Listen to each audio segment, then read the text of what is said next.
A cientista que curou seu próprio cérebro. Parte 11, capítulo 7. Dia 2. Amanhã seguinte.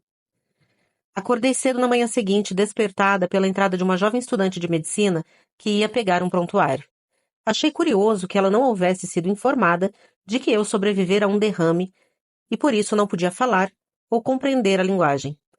Naquela manhã percebi que a responsabilidade prioritária de um hospital deve ser a proteção dos níveis de energia dos seus pacientes. Aquela jovem era uma vampira energética. Queria tirar de mim alguma coisa, apesar da minha frágil condição, e não tinha nada para me dar em troca.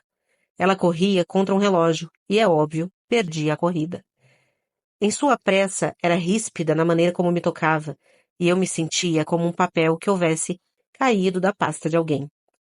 Ela falava alto e depressa. Gritava comigo como se eu fosse surda. Fiquei quieta observando sua ignorância e o absurdo da situação. Ela tinha pressa e eu era uma sobrevivente de derrame. Uma associação nada natural. Ela poderia ter conseguido algo mais de mim se tivesse me abordado com mais delicadeza, paciência e bondade. Mas como insistia que eu me enquadrasse no seu tempo e no seu ritmo, o encontro não foi satisfatório para nenhuma de nós duas. Suas exigências me irritavam e eu me sentia cansada. Percebi que teria de proteger minha preciosa energia com cautela e sabedoria. A maior lição que aprendi naquela manhã foi que, com relação à minha reabilitação, eu tinha o controle do sucesso ou do fracasso daqueles que lidavam comigo. Era minha decisão, aparecer ou não. Decidi aparecer para os profissionais que me levavam energia, estabelecendo uma conexão, tocando-me com gentileza e de modo apropriado, fazendo contato visual direto, falando com calma. Respondia positivamente ao tratamento. Os profissionais que não estabeleciam essa conexão roubavam minha energia, por isso eu me protegia, ignorando as solicitações que vinham deles. Tomar a decisão de me recuperar era uma escolha cognitiva difícil, complicada. Por outro lado, adorava a glória de me deixar levar pela corrente do fluxo eterno. E quem não gostaria? Era lindo ali. Meu espírito flutuava livre, enorme e pacífico. Dominada por uma alegria envolvente e serena, eu tinha de me perguntar o que significava realmente recuperar-me. Era evidente que havia algumas vantagens em ter um hemisfério cerebral esquerdo funcional. Ele me permitiria recuperar a capacidade de interagir com o mundo externo. Naquele estado de incapacitação, porém, atender ao que eu percebia como causa era puro sofrimento, e o esforço que eu teria de fazer para recuperar-me, bem, era essa a minha prioridade? Sendo honesta, havia certos aspectos da minha nova existência que eu preferia, comparando-os como havia sido antes. Não estava disposta a comprometer meu novo conhecimento em nome da recuperação. Gostava de ter descoberto que eu era fluida. Adorava saber que meu espírito era unificado com o universo e acompanhava o fluxo de tudo que me cercava. Considerava fascinante estar em tão completa sintonia com as dinâmicas da energia e a linguagem corporal, mas, acima de tudo, adorava o sentimento de profunda paz interior que inundava a essência do meu ser. Ansiava por estar em um lugar no qual as pessoas fossem calmas e valorizassem minha experiência de paz interior. Devido ao aumento da minha empatia, descobri que era muito sensível ao estresse das outras pessoas. Se a recuperação significava que tinha de sentir o que eles sentiam o tempo todo, não estava interessada. Era fácil separar as minhas coisas e emoções das coisas e emoções dos outros, escolhendo observar, mas não me engajar. Como colocou Marianne Williamson, eu poderia me reintegrar à raça dos ratos sem me tornar rato outra vez? Marianne Williamson é autora, espiritualista e ativista em movimentos pela paz. Andrew, outro estudante de medicina, apareceu naquela mesma manhã para submeter-me a outro exame neurológico. Eu estava insegura, fraca, não conseguia me sentar sozinha, muito menos ficar em pé. Mas como ele era gentil em seu toque, embora firme, senti-me segura em sua companhia.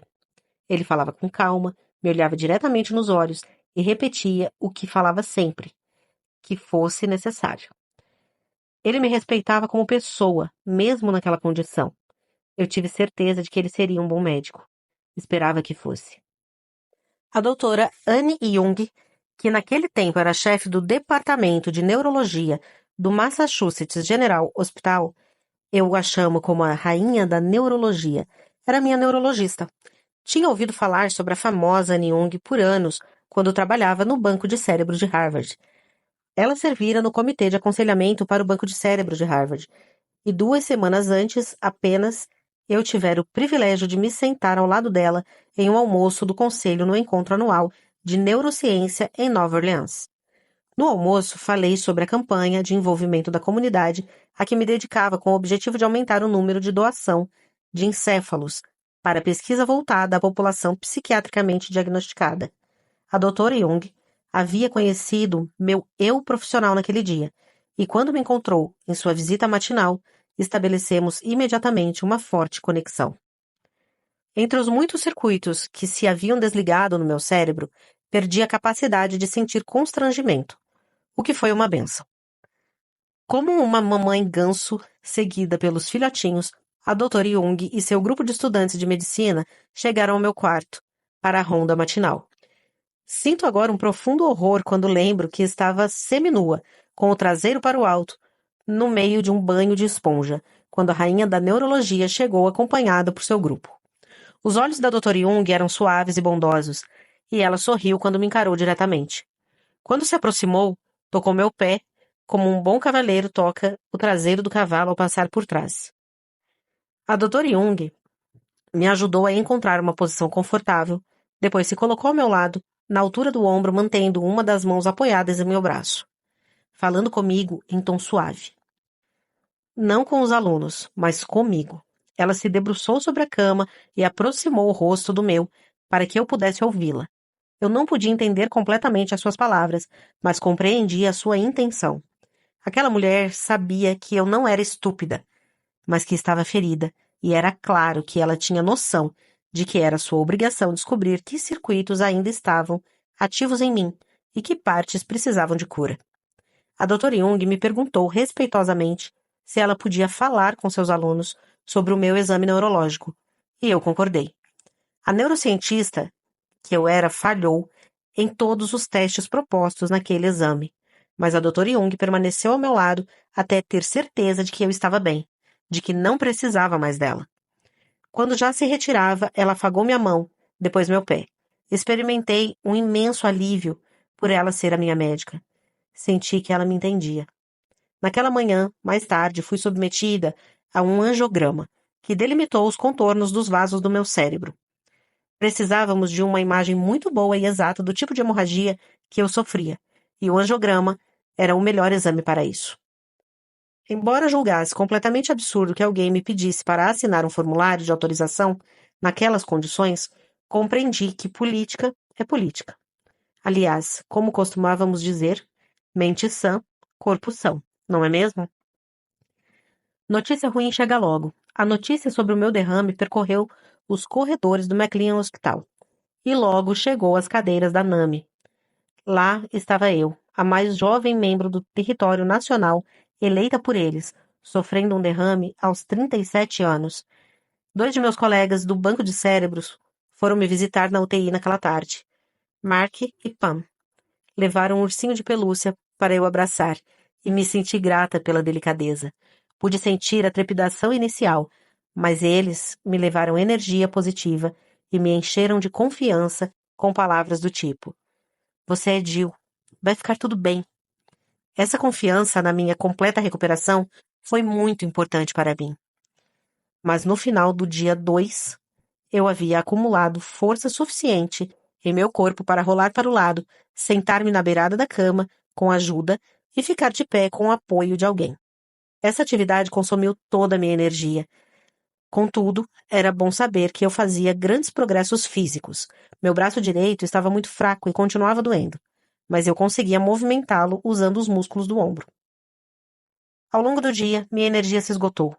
Com sono, o reservatório de força se encheu novamente, embora só um pouco, e eu usei essa energia tentando fazer ou pensar em alguma coisa. Assim que eu a reservava, essa energia se esgotava muito rapidamente, então tinha de voltar a dormir. Aprendi com rapidez que não dispunha de força duradoura, e quando usava a pouca energia que conseguia acumular, caía exausta. Foi assim que descobri que tinha que prestar muita atenção ao ponteiro que indicava o nível de energia no tanque. Teria de aprender como conservá-la e me dispor a dormir para restaurá-la.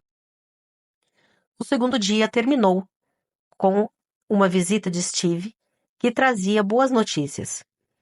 GG chegaria a Boston na manhã seguinte.